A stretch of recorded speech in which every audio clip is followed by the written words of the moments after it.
Welcome to another edition of 9 Overtime. I'm your host, Andy Morgan. Colin Deaver, Stephanie Shields, Ed Stansberry, and the coach, Rick Hernandez, will be joining me from the field tonight. Week 10 of the high school football season. Can you believe it? The final week of the regular season. We made it. Of course, we'll be back here for our playoff edition of 9 Overtime next week. And speaking of the playoffs, still a lot to be decided coming into the night. District championships and playoff spots up for grabs across the city, and that includes our game of the week, Parkland hosting Canutillo with the District 1-5A Division II championship up for grabs. It was winner take all. These are the matchups at the end of the season. A sportscaster, well, we dream of. Everything falling perfectly into place, and these two teams, two of the best programs in the city. Canutillo coming in a perfect 3-0 in district play, 4-0 overall. Parkland also 3-0 in district play, 5-1 overall. In fact, the Matadors, winners of their last 5 games coming into this one. And how about this? First quarter action, it's Jacarius Lewis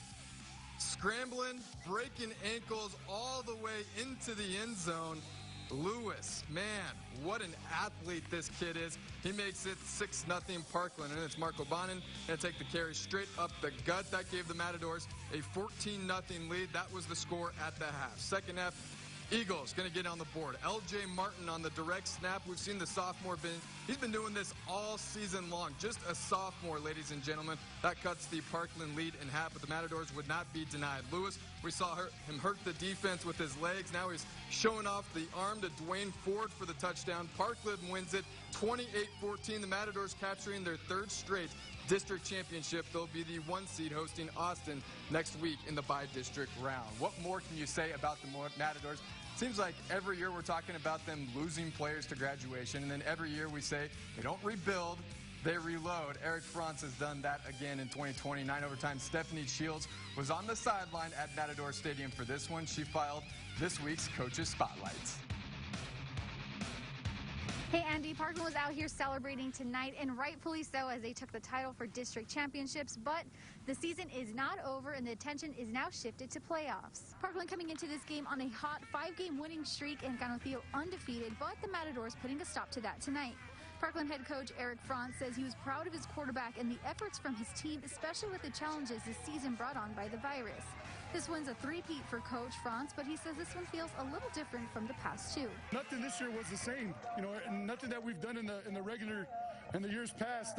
Everything this year was different, from practice to pregame to just there's so many things that we had to overcome. Like I said, we put a lot of it on our kids, and they did a great job. Now here with me, I have 9 Overtime's very own coach, Rick Hernandez, to analyze this game. Now, Coach, 2 very good teams out here tonight. We have Canutillo and Parkland. How do you think these 2 teams did? I'll tell you what, it was an exciting match. What better game could you have? 2 of the premier programs in the city, Coach Brooks with Canutillo Eagles, matching up with Coach Franz and the Parkland Matadors. As we know, Parkland Matadors prevailed, led by the quarterback Jay Lewis, and Ford. I mean, some tremendous catching, quarterback receiver combinations. Ford is just off the charts tonight. However, Parkland's defense is the one that prevailed. Anytime there's an old saying, you can win games, you can win championships with defense. And tonight, in my opinion, the Matadors won with the defense. So, Coach, with this season closing, the next step is the Greater El Paso Football Showcase Combine. How is that looking?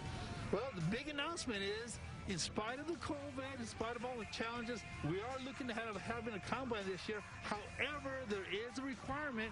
Senior football players, we must have at least 150 players registered by next Friday. And if we do, the combine is on, Steph. Well, thank you, Coach. We're looking very much forward to that, and we'll see how that comes out. We're looking forward to it, and go El Paso in the playoffs, and let's have a great combine. Awesome. Well, thank you, Coach. That wraps up our 9 Overtime game of the week for the high school football regular season. I'm Stephanie Shields at Parkland High School. Andy, back to you.